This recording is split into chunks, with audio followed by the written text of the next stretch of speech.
Did you know that there was a soldier who fought against the Nazis, but then also for the Nazis, and then he fought against the Japanese, but then he also fought for the Japanese? Well, this man actually fought for 3 armies during World War II, but which countries was he fighting for? And how is this even possible? You're about to find out. But before we begin, make sure to turn on the notification bell so you won't miss out on any new videos.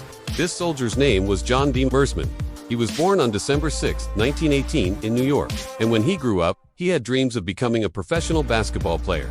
But since no one could make a living off of playing basketball back then, he decided to join the Merchant Marines instead. That way he could still stay active and travel the world. And that's exactly what he did. In 1936, at the age of just 17 years old, he signed his first contract and started working on merchant ships. He sailed all around the globe. But sadly, his career as a sailor came to a quick halt when the Second World War broke out. Since all the passenger ships were now being used to transport soldiers, he was forced to return home. And since he had no other options, he decided to join the U.S. Army. At first, he wanted to become a paratrooper, but since that didn't work out, he was sent to an anti-tank unit. Then the Americans shipped him over to Europe, where he ended up in England.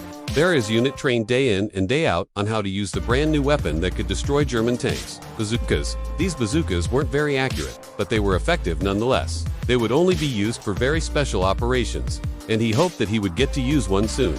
But while he was training, word came in that the D-Day landings were imminent, so the entire unit prepared for battle. Even though they were very excited to finally do what they had been training for, they were terrified as well. After all, they were about to invade one of the most heavily fortified places in Europe. But despite the danger, the men had to do it. They all knew that the future of the world depended on their success. As soon as the Allied forces landed in Normandy, France, the Germans attacked them with everything they had. Men were dying left and right, but the soldiers kept pushing forward. It wasn't until 2 months later that they were finally able to claim victory and take control of the beaches. And when the dust had settled, Demersman noticed something disturbing. He saw that many German soldiers didn't seem like they wanted to fight. Many of them didn't even shoot back. Some of them even surrendered right away. This made him think that there might be more to the war than the Germans simply being evil monsters trying to take over the world. Could there be some reason for them to fight for the Germans? The idea seemed crazy to him at first, but he couldn't stop thinking about it. So after the war, he decided to research it. He spoke with countless former soldiers, read countless books, and watched hours upon hours of footage. But he couldn't find anything. There didn't seem to be any solid evidence for his theory. Disappointed, he put the whole thing behind him and tried to move on with his life. A few years later, in 1951, he read an article about war criminals from Germany and Japan being brought to justice. One of the names he saw shocked him. It was the same name as the man who had led his anti-tank unit. His commander, Captain Johann Wenzel, was one of the worst war criminals. What had he done? Well, Captain Wenzel had been in charge of protecting the German troops' supply lines. But when the Allies got closer and closer to his position, he started stealing food and other necessities from the people he was supposed to protect. He did this by using his power and threatening the locals. Once he even opened fire on a group of villagers who hadn't given him enough food. And while he was doing all of this, he would tell his troops that they were starving because the Allies were intentionally bombing their food supplies. He told them that if they wanted to survive, they had to do whatever it took to acquire food. But in reality, he was the one who was causing their starvation. When the war was over, he fled to Japan and lived there under a false identity. Eventually, he even became a naturalized citizen. But when he heard about the Tokyo trials, he became afraid. He knew that sooner or later they would find him and bring him to justice for his crimes. That's why he pretended to be insane. He hoped that if he was declared mentally unfit, he wouldn't get executed. Demersman realized that the man he had served under was a war criminal.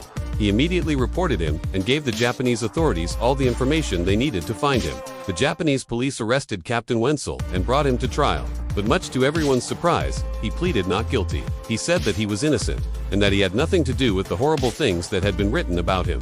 The judge wasn't buying it, but he still had to let Wenzel speak.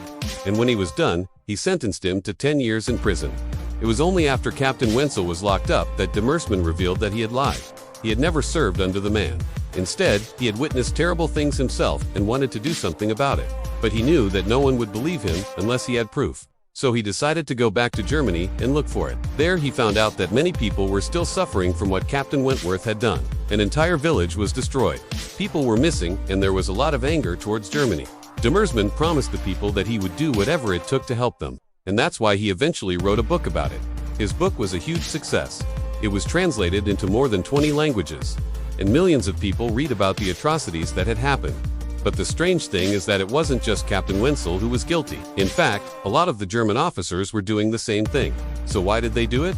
Well, it turns out that the higher-ups had tricked them. All the promises that they had been made, all the great things that they had been told they would get if they fought for Germany, it was all a lie. As soon as they were close to winning the war, they planned to execute Hitler and take over themselves. But the problem was that the German people wouldn't follow them. The citizens loved Hitler. They believed everything he said, and that's why the officers had to keep the people under control. If they didn't, there would be riots. And that's why they stole food and killed anyone who didn't cooperate. De Mersman was furious. He couldn't believe that he had been fighting for such cruel people. He hated them with every fiber of his being.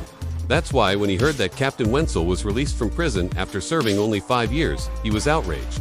He immediately contacted the highest military official he knew and told him about everything he had seen. He begged him to arrest Captain Wenzel again, but nothing happened. The officials didn't care. They thought that the war was over and that everyone should just move on. But he couldn't do that. That's why he decided to do something even more drastic. He tracked down Captain Wenzel and confronted him. He threatened him, saying that if he ever laid a hand on an innocent person again, he would kill him. But Captain Wenzel just laughed. He thought that it was all just talk, so Dershman decided to prove him wrong. He waited until Captain Wenzel was sleeping and snuck into his house. There he took a gun and placed it on the nightstand next to him. Then he woke him up and said, "I'm here to take your life." Captain Wenzel screamed, but it didn't really matter. He shot him and ended his life right there. After that, he turned himself in. He figured that he would be better off spending the rest of his life in jail than living with the guilt of what he had done. But surprisingly, he was set free without any charges. The police couldn't prove that he had killed Captain Wenzel, so they had no choice but to let him go. But even though he was free, he wasn't all right. He struggled with anxiety, nightmares, and depression, and that's why he eventually moved to California and started working as a lumberjack. He hoped that the fresh air and hard work would help him cope with everything he had seen. And while he was working, he met a woman named Lillian. She was beautiful and kind, and eventually they got married. But unfortunately, his past caught up with him once again. One day, while he was cutting down a tree, he saw a news report about Captain Wenzel's widow receiving compensation from the government. He couldn't believe that they would pay money to the widow of a Nazi officer. So he wrote another book. This time, he decided to expose everything that had happened. It wasn't long before he became famous. He was interviewed by countless media outlets. But he never forgot the people he had lost. Even though he had done terrible things himself, he felt that he owed it to them to keep telling their stories. And that's exactly what he did for the rest of his life. Now it's time for you to make a choice. Subscribe if you want to see more videos like this. And if you liked it, make sure to leave a like. And if you have any video suggestions, make sure to write them down in the comment section below. Thanks for watching. We'll see you next time.